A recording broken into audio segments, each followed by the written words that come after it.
So guys, before I begin this video, I just want to say Merry Christmas to all that are celebrating season greetings, and thank you very much for supporting me throughout this year and previous years as well. So, I really appreciate it. Once again, next year we'll keep plodding on.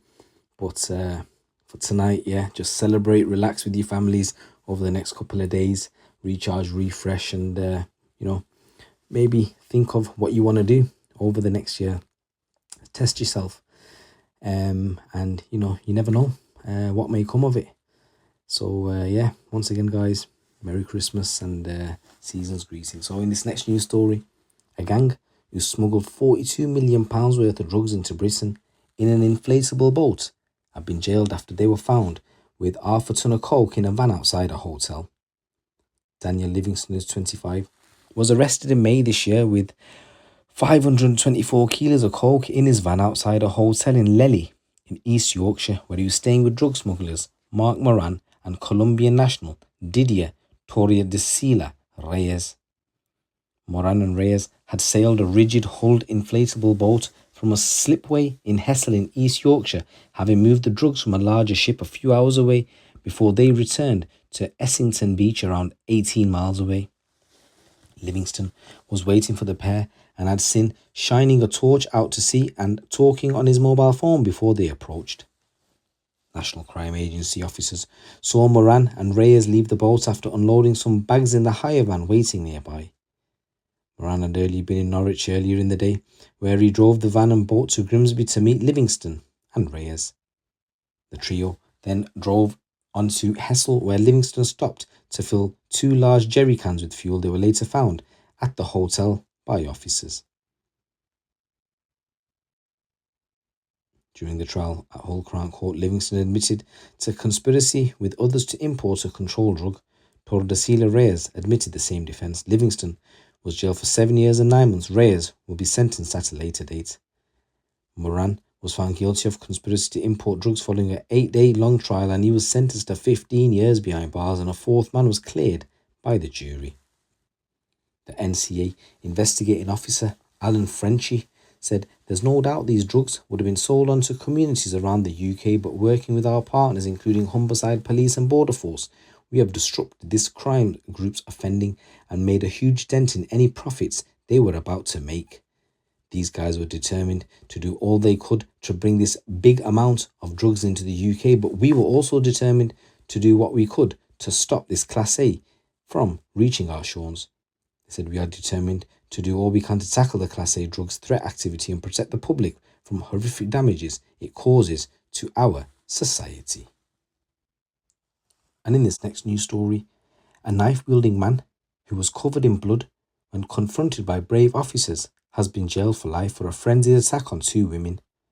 Tito Elito from the SW6 postcode previously admitted attempted murder, GBH with intent, and possession of a knife for his actions that stemmed from a domestic dispute.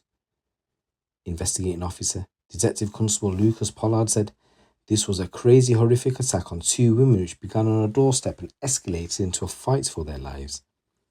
The women absolutely thought they were going to die. It must have been terrifying for them, not least as a 6-month-old baby was also inside the property." He said, "I thank the neighbours who heard the women's screams for help and called police, and those officers then confronted Tito Elito as he tried to flee, and despite Tito Elito being still armed with a knife, police officers managed to overpower and arrest him. Other officers who helped the victims described the scene as carnage." He said, "This type of domestic attack has a long-lasting impact on victims, and we always do our best to investigate and bring offenders to justice." The incident happened on Monday, the 4th of December 2023, at an address in Wandsworth. Mr. Elito arrived at the victim's home as they had a doorstep conversation. Elito then asked the victim to remove the door chain so they could speak properly. As soon as she did, he forced his way into the flat, kicking the door in, and launched an immediate attack. The woman initially thought she was being punched, but in fact, Tito Elito was stabbing her. The victim ran further into the property but was chased by Tito Elito, who continued to attack her. Elito then turned his attention to the victim's mother, who was also inside, and tried to stab her twice in the head as she came to the aid of her daughter. He succeeded in stabbing her in the armpit before returning to the first victim and stabbing her in the face. He then began to tie her, and the 2 women managed to get to a bedroom and locked themselves in with the baby. They screamed for help through a window and were fortunately heard by neighbours who called police. The woman had blocked the bedroom door with a cot, but Elito pushed through, still armed with a knife, and told them everyone in the room is going to die. The victims begged for their lives and the safety of the baby, and Tito Elito eventually left the flat. Police raced to the scene, and at the lift, Tito Elito, covered in blood and brandishing the knife, was met by officers. They used spray when he refused to drop the weapon, and then a taser when he started to fucking stab himself. Mad. The officers managed to overpower him, and he was arrested before being treated at hospital for his injuries. Police found both women inside. The victim in her 30s suffered deep cuts to her face, arms and neck, and the other woman in her 60s had cuts to her arms. They gave immediate first aid before they were taken to hospital. The baby boy was unharmed. Tito Elito was charged, remanded into custody and pleaded guilty, and he was sentenced to life imprisonment to serve a minimum of 12 years for attempted murder of the victim, 5 years to run concurrently for the GBH with intent on the woman in her 60s, and 1 year to run concurrently for possession of a knife. And in this next news story coming from London Ways, a man has been jailed after being found guilty of luring a young man to his death in southeast London. Ismail Kallon of Greenwich was sentenced to life imprisonment with a minimum term of 22 years following a hearing at Woolwich Crown Court for his role in the murder of Julian Ebanks. He was found unanimously guilty following a 4-week trial at the same court. Julian was fatally stabbed in the early hours of the 4th of August 2023. Homicide detectives carried out witness inquiries to track down the individuals responsible, and through analysis of mobile phone data along with other intel, Kallon and another man were identified as the main suspects. The court heard that Kallon had phoned Julian in the hours before the attack. It became clear that his intention was to lure Julian out into the open. Julian was then stabbed by another man whilst Kallon acted as a spotter. Inquiries are still ongoing to locate the other man.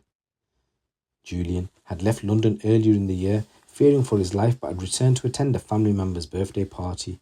He was only in London for 90 minutes before he was murdered. Kallon never gave any explanation as to why Julian was brutally murdered. However, analysis of Kallon's device showed that this attack was fueled by a disagreement between the parties earlier in 2023. Kallon was arrested and appeared at Bromley Magistrates Court charged with Julian's murder. Deputy Chief Inspector Martin Thorpe said, "Kallon is a dangerous individual who had no qualms about luring another man to his death." He said, "Our thoughts, of course, remain with the loved ones of Julian, and we know this has been an extremely difficult time, and we will continue to offer them our full support. I am pleased that, as a result of our investigation, we have delivered justice for Ebanks' family by ensuring the person responsible for Julian's killing will spend a considerable time behind bars." Guys, there's a number of stories coming out from the streets of the UK. It's your boy GT. Keep it locked, keep it real.